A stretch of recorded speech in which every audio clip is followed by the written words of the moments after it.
हम सभी लोग देखने जा रहे हैं मार्शल यूनिवर्स का एपिसोड नंबर 10। और इस सीरीज के पिछले एपिसोड भी आपको इसी चैनल पे मिल जाएंगे, तो अगर पिछले एपिसोड को देखना चाहते हो तो ज़रूर से चैनल को चेकआउट करना। और दूसरी नई नई सीरीज़ भी मैं इस चैनल पे एक्सप्लेन कर रहा हूँ, तो अगर वो भी देखना चाहिए तो वो भी जाकर चैनल पे देख लेना। जैसा कि लास्ट एपिसोड में हमने देखा था कि यहाँ पर लिंग डोंग ने उस ब्लड स्पिरिट को आखिरकार कैद कर ही लिया था, और उनको पता लगता है कि जब यहाँ पर लिंग डोंग निर्वाणा लेवल पर पहुंच जाएगा तब जाकर वो उस ब्लड स्पिरिट को रिफाइन कर पाएगा।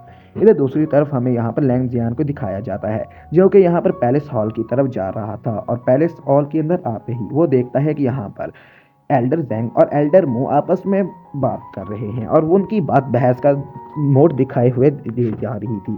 और यहाँ पर एल्डर मू कह रहे थे कि तुम लोग मेरी बात क्यों नहीं मान रहे। डिंग डोंग काफ़ी ज़्यादा काबिल है, और मैं तो चाहता हूँ कि हमें अपने सेट को पावरफुल बनाने के लिए उसकी मदद लेनी ही चाहिए, और हमें उसको अपने सेट के अंदर इंटर करना ही होगा। ये सुनकर एंसेस्टर जेंग कहते हैं, एंसेस्टर नहीं एल्डर जेंग कहते हैं कि क्या बात हो गई, आखिर हमें एक छोटे मोटे ब्रांच के आदमी को अपने सेट में दाखिल करना है अपने सेट को पावरफुल बनाने के लिए, और तुम उसकी कंपैरिजन यहाँ पर लैन जियान से कर रहे हो। क्या तुम पागल हो चुके हो? और वैसे भी अगर क्या हुआ कि उसको क्रिएशन लेवल की टेक्निक मिली है, और तुम लोग ये देखना वो इतना भी पावरफुल नहीं कि वो लैन जियान की मुकाबली कर पाए। और इसके वो अपने मास्टर को भी ये बात कहता है। उसके मास्टर पहले जो सो रहे थे वो अब उनको कहते हैं, हाँ, पर ये लीडर तो सो चुके थे। और उठने के बाद वो कहते हैं कि लैंजियान तुम आ चुके हो। और लैंजियान भी यहाँ पर आगे आते हुए उनको ग्रीट करता है। और यहाँ पर वो कहते हैं कि बेटा लैंजियान, अब तुम जानते हो कि यहाँ पर सेट कंपटीशन काफ़ी ज़्यादा करीब आ रहा है, तो मैं चाहता हूँ कि तुम उसके लिए अपनी ट्रेनिंग स्टार्ट कर दो। ये सुनकर यहाँ पर लैंजियान उनका शुक्रिया अदा करता है और उनके सामने झुकने लगता है, और उनको कहता है कि मास्टर, आपका बहुत बहुत शुक्रिया, आपने मुझ पर ट्रस्ट किया। और यहाँ पर हमें दिखाया जाता है कि लैंजियान कोई एनर्जी समन करता है, और उसकी बॉडी से बहुत ही ज़्यादा इमेंस अमाउंट में एनर्जी एमिट होने लगती है। और इस एनर्जी का सोर्स तो अभी हमें तक नहीं पता, लेकिन यहाँ पर लैंजियान को आवाज़ आती है, और वो आवाज़ उसे कहती है कि लैंजियान, तुम्हें जल्द ही जल्द लिंग डोंग को मारना होगा, और अगर तुम चाहो तो लिंग डोंग को मारने के लिए यहाँ पर तुम मेरी पावर का भी इस्तेमाल कर सकते हो। ये सुनकर लैंजियान कहता है कि तुम चिंता मत करो, और तुम्हें क्या लगता है कि उस मच्छर को मारने के लिए मुझे तुम्हारी पावर्स का इस्तेमाल करना पड़ेगा? लेकिन यहाँ पर वो एनर्जी कहती है कि लिंग डोंग में मुझे कुछ ज़्यादा ही स्पेशल लगता है, और तुम उसे कभी भी अंडर एस्टिमेट मत करना, और जितना जल्दी हो सके उसे जल्दी से जल्दी मारो। और लेकिन अगर तुम चाहो तो तुम मेरी एनर्जी का पूरा इस्तेमाल भी कर सकते हो। लेकिन लैंजियन इस पर मना करता है। वो एनर्जी फिर उसके ऊपर ही हावी होने लगती है, और उसको कहती है कि तुम मेरे ऑर्डर को नहीं टाल सकते। और यहाँ पर लेंजियान को काफ़ी ज़्यादा पेन होने लगता है, और यहाँ पर वो बेहोश होने ही वाला होता है कि वहाँ पर एक सोल्जर आता है और उसे कहता है कि तुम्हें सेक्ट एल्डर बुला रहे हैं। और लेंजियान कहता है कि हाँ, मैं आ रहा हूँ, और वो वहाँ से बाहर जाने लगता है। अब जब लेंजियान बाहर आता है तो उसको वहाँ पर एल्डर जैन दिखते हैं, और एल्डर जैन उसे कहते हैं कि लेंजियान, अब जब तुम्हें पता है कि तुम इस कंपटीशन को लीड करने वाले हो, तो तुम अपनी पावर्स का पूरी तरह से ही इस्तेमाल करना, और कभी भी किसी को अंडर एस्टिमेट नहीं करना, क्योंकि क्या पता कोई कितना ही ज़्यादा पावरफुल हो, और तुम्हें इस कंपटीशन को हमारे इस सेट के लिए और अपने लिए जीतना ही होगा। लेंजियान कहता है कि मास्टर, आप चिंता मत करें, मैं इस कंपटीशन को ज़रूर ही जीतूंगा। और यहाँ पर एल्डर जैन कहते हैं कि यहाँ पर एल्डर मो किसी लड़के के बारे में बात कर रहे थे जिसकी वो रिकमेंडेशन दे रहे थे, और उस लड़के का नाम तो लिंग डोंग है। पता नहीं वो कैसा ही ज़्यादा पावरफुल लड़का होगा कि यहाँ पर एल्डर मो उसके लिए रिकमेंडेशन दे रहे थे। तो यहाँ पर लेंजियान कहता है कि एल्डर, मैं उस लड़के से मिल चुका हूँ, और वो थोड़ा अकड़ू टाइप सा लड़का है, और उसको अपनी सेल्फ रिस्पेक्ट हद से ही ज़्यादा पावरफुल पावरफुल नहीं, प्यारी है, हद से ज़्यादा प्यारी है। अरे यार, मैं ना असल में भूल जाता हूँ थोड़ी ना, तो छोड़ो इसको, टाइम के साथ ना सही करता जाऊँगा इंशाल्लाह। और यहाँ पर लेंजियान उसको कहते हैं कि मैं उसको एक बार पहले मिल चुका हूँ, और मेरी और उसकी एक बार फाइट भी हुई थी, और उस फाइट में मैंने उसको काफ़ी ज़्यादा बुरी तरह से हराया था।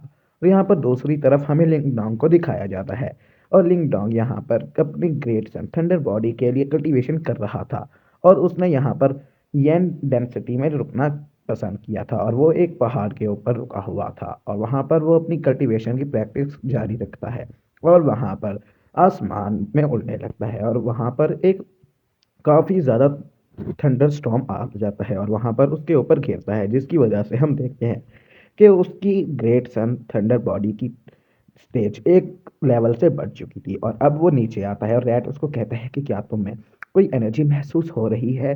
तो यहाँ पर एक डॉग कहता है कि हाँ, मेरी फिजिकल स्ट्रेंथ काफ़ी ज़्यादा पावरफुल लग रही है और मुझे पता नहीं कि अभी मैं कितना ज़्यादा पावरफुल हो चुका हूँ और अगर इसका पता लगाना है तो हमें किसी ना किसी से तो फाइट करनी ही होगी। तो रेड कहता है कि अभी हम यहाँ पर यन डायनेस्टी में हैं और यहाँ पर यन डायनेस्टी में हमें पता नहीं कि हमें तुम्हारे लिए कोई अपोनेंट मिलेगा भी सही। और वो कहता है कि अब वैसे भी हमें लेट हो चुकी है तो हमें घर चलना चाहिए। यहाँ पर एक डॉग पूछता है कि आखिर मुझे कल्टीवेशन करते हुए कितना टाइम हो चुका है? रेड उसे बताता है कि तुम्हें कल्टीवेशन करते हुए पूरे 2 महीने गुजर चुके हैं। ये सुनकर तो डिंग डोंग काफ़ी ज़्यादा हैरान था और वो कहता है कि इतना ज़्यादा टाइम, अब पता नहीं हम टाइम से यहाँ पर कंपटीशन के लिए पहुँच भी पाएंगे या फिर कंपटीशन को हम मिस कर देंगे।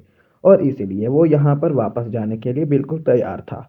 और अब डिंग डोंग यहाँ पर पाइथन के ऊपर सवार होकर वापस अपने क्लैन की तरफ जाने लगता है और वो लोग यहाँ से चले करने के लिए बिल्कुल तैयार थे, इसलिए वो वहाँ पर हवा में उड़ने के लिए रैट भी उड़ जाता है और वो वहाँ से जाने लगते हैं।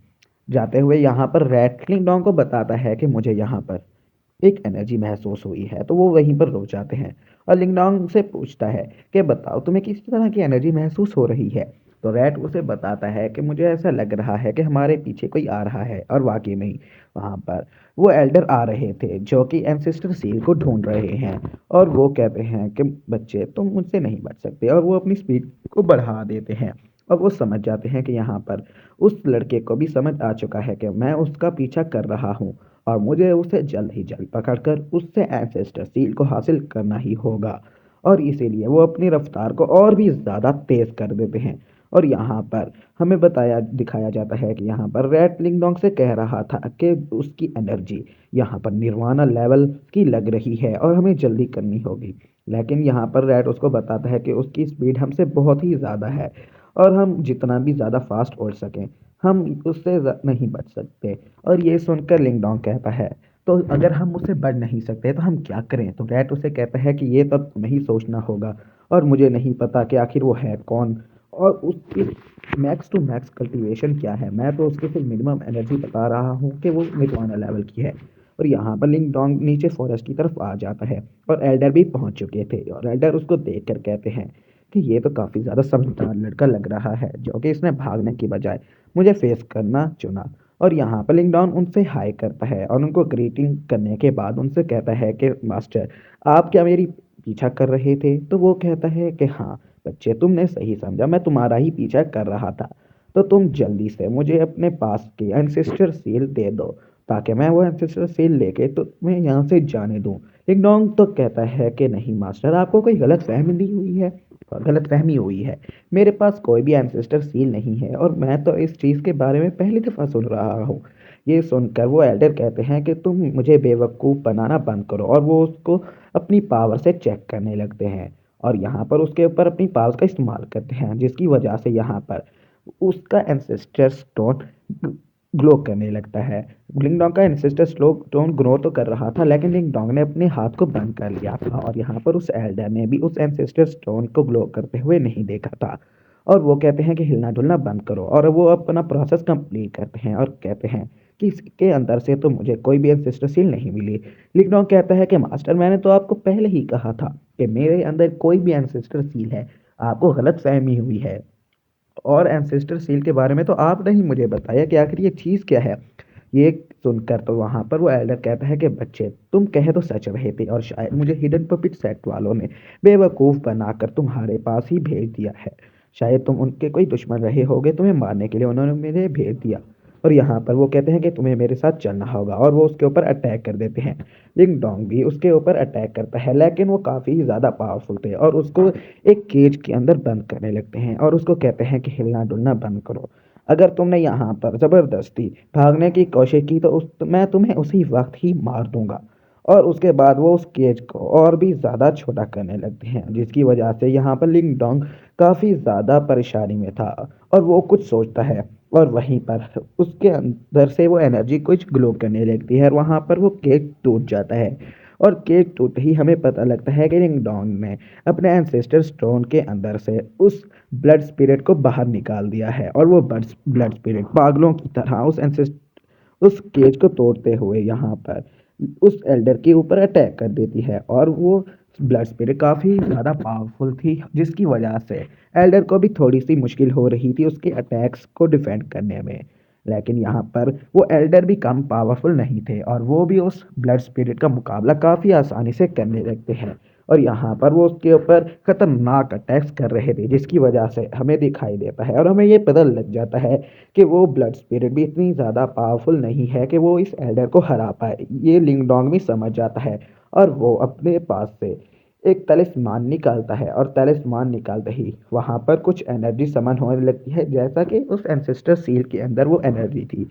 और उस तलिस्मान को देखकर यहाँ पर वो एल्डर भी सीधा जाकर लिंग डोंग के सामने टेलीपोर्ट हो जाते हैं और वो उसको रुकने के लिए कहते हैं। लिंग डोंग ये सुनकर लिंग डोंग भी रुक जाता है और इधर देखते हैं कि लिंग डोंग उस एंसेस्टर की बात मानते हुए रुक चुका था।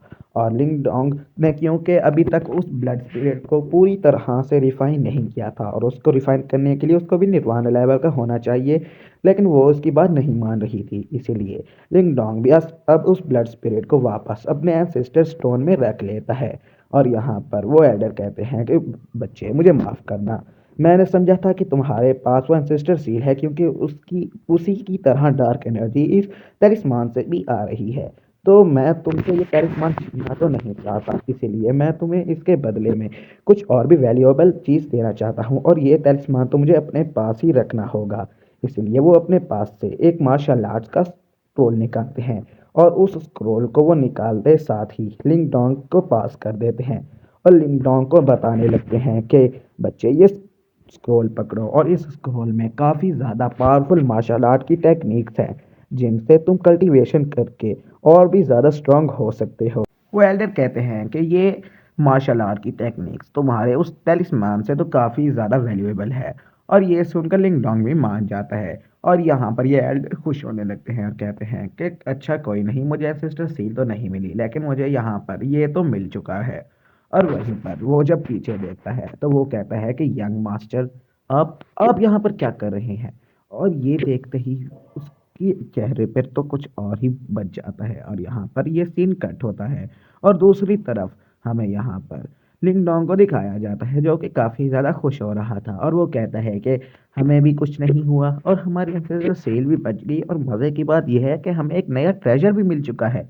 और यहाँ पर वो उस ट्रेजर को देखते हुए काफ़ी खुश था और जब वो उस ट्रेजर को खोलता है तो उस स्क्रोल के अंदर तो कुछ भी नहीं था और वो स्क्रोल पूरी तरह से खाली था। ये देखकर तो वो काफ़ी ज़्यादा गुस्सा था और कहता है कि उस एल्डर ने हमें धोखा दिया है। और तभी वहाँ पर पीछे एक बहुत बड़ा ब्लास्ट होता है और यहाँ पर वो कहता है कि वो एल्डर किससे फाइट कर रहा है, कि हमें वहाँ पर जाना चाहिए। और रैड कहता है कि हाँ चलो चलते हैं और वो उसी तरफ जाने लगते हैं।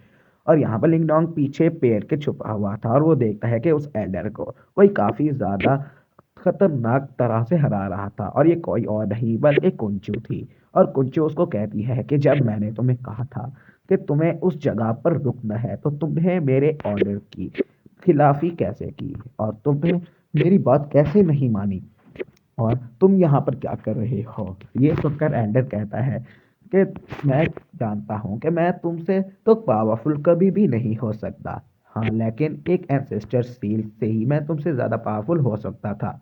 और ये कहते ही वो अब यहाँ पर एक काफ़ी ज़्यादा इविल टेक्निक का यूज़ करने लगता है।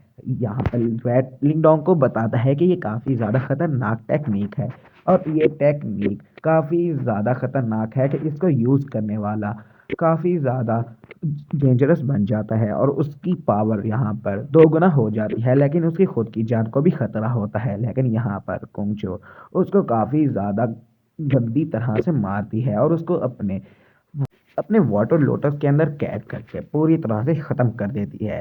लिंग डोंग ये देखकर काफ़ी ज़्यादा हैरान था और वो सोचता है कि आखिर कुंगचू इतना ज़्यादा पावरफुल हो चुकी है। और यहाँ पर कुंगचू को भी एहसास होता है कि उसको कोई देख रहा है और वो कहती है कि क्या कोई यहाँ पर है। और यहाँ पर लिंग डोंग अपनी आवाज़ चेंज करते हुए कहता है कि सॉरी मिस, मैं तो यहाँ पर सिर्फ प्रैक्टिस कर रहा था, मुझे माफ़ कीजिए।